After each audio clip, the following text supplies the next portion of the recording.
제가 한번 여러분 다시 한번 힘찬 박수 드리고요. 멋진 무대였죠? 네. 저도 여기 한 식구입니다. 감사드리고요. 어떤 문제?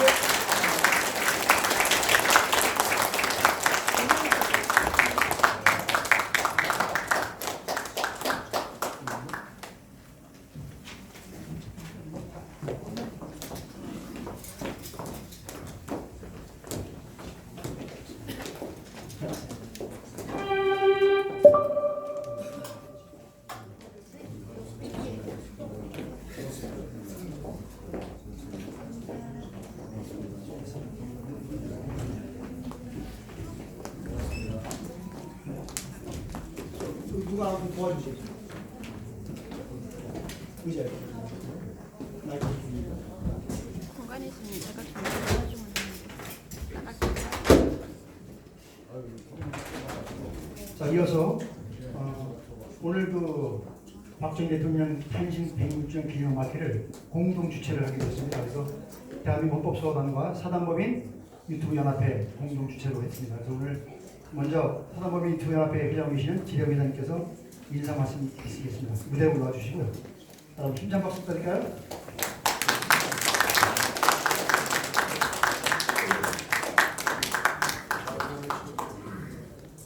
네, 반갑습니다.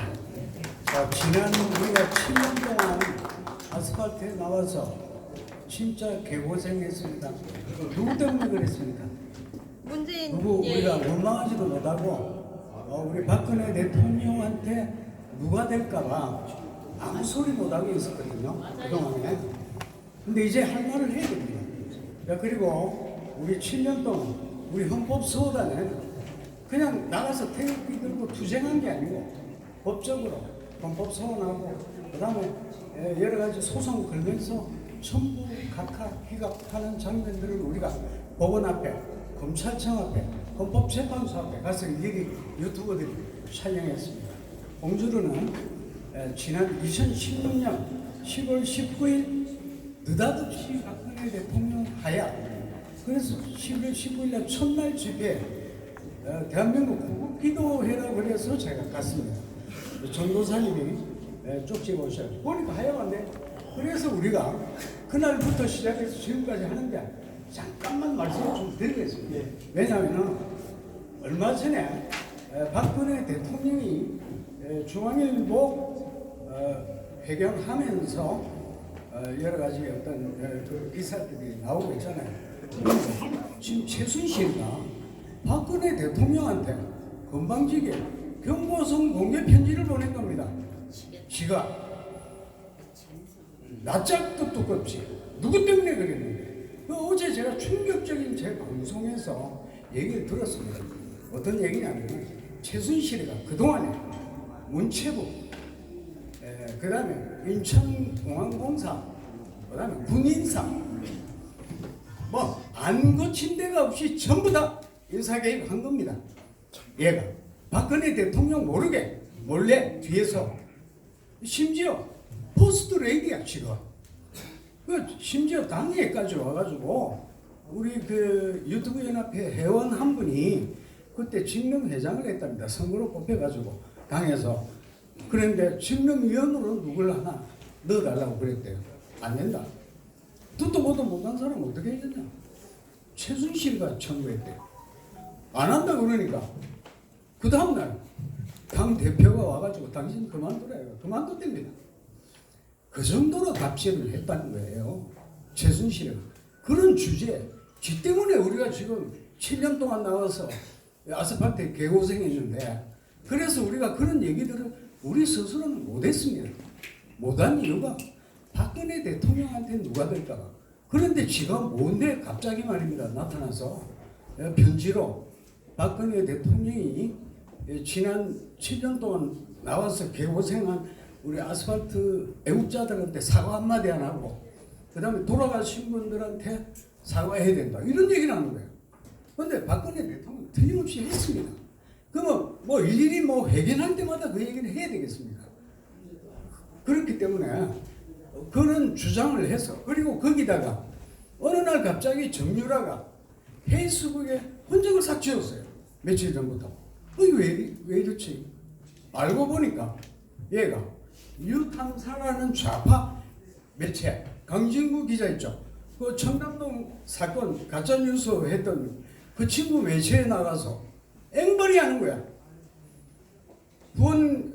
가로세로에서 7억을 거둬서 줬습니다. 정확하게 그게 확인이 된 거랍니다. 그저께 김세희 기자가 자기 방송에서 7억을 걷어서 줬다고 그랬거든요. 그리고 우리 유튜브들이 걷어서 준 돈이 거의 한 3억 이상 될 거예요. 그럼 10억 아닙니까? 자기 엄마가 집 그 미성 빌딩 팔아가지고 남은 돈을 20억을 줬어. 그럼 30억 아닙니까? 최하가 30억이야. 3, 4년 동안 얼마나 씀씀이가 크면은 다 없앴겠냐. 그 앵벌이하러 간 거예요. 거기 가서 그 유탐사는 누굽니까? 한동훈, 윤석열 대통령을 비판하는 그런 자리에 가서 방송을 하면서 태블릿 PC에 대한 얘기는 요만큼밖에 안 하고 한동훈, 윤석열 비판만 한단 말이에요. 그 친구들이 그 자리에 가서 하길래 제가 이제 밝혀야 되겠다. 온갖 최순실이가 대통령 모르게 비선 실세 맞습니다. 안 거친 데가 없습니다. 오죽하면은 당에서 그때 그 당대표 김무성, 홍준표 이런 분들이 뭐라 그랬습니까? 탄핵 당해도 싸다 그랬죠. 최순실이 때문에 그런 거예요. 최순실이가 박근혜 대통령 그 인연을 핑계로 몰래 얼마나 갑질을 하고 다녔는지 수도 없습니다. 그 사례가 이미 그 판결문에도 그런 게 다 나와 있습니다. 그래서 우리가 이제 우리는 아스팔트 나와서 이게 무효다, 전부 탄핵 사기다. 물론 그렇습니다. 김영삼 대통령 아들 김현철이 뇌물 받아가지고 구속됐잖아요. 김영삼 대통령 탄핵 안 됐습니다. 그리고 김대중 대통령 아들 둘도 구속됐는데 안 됐어요. 우리 박근혜 대통령만 된 거예요. 그 탄핵될 사유가 아니라는 얘기입니다. 그거는 최순실의 개인 비리입니다. 개인 비리를 맞습니다. 그 고영태가 5.18 아버지가 5.18에서 시민군으로 참여했다가 진압군한테 5.18 공수 부대들한테 총을 맞아 죽었어요. 그러니까 5.18 알았어요. 그 세력들이 간첩으로 들어와가지고 촛불 세력들하고 박근혜 대통령을 탄핵시켰다. 이렇게 봅니다. 그러니까 이런 사실들을 잘 아시고 우리가 앞으로도 탄핵 이건 정당하지가 않다. 개인 비리다. 최순실에 겨우 박근혜 대통령은 죄가 특활비 없으니까 청와대에서 캐비넷에서 특활비 찾았다고 그것 때문에 그래. 자, 행상 짧게나 말씀드렸습니다. 고맙습니다. 감사합니다.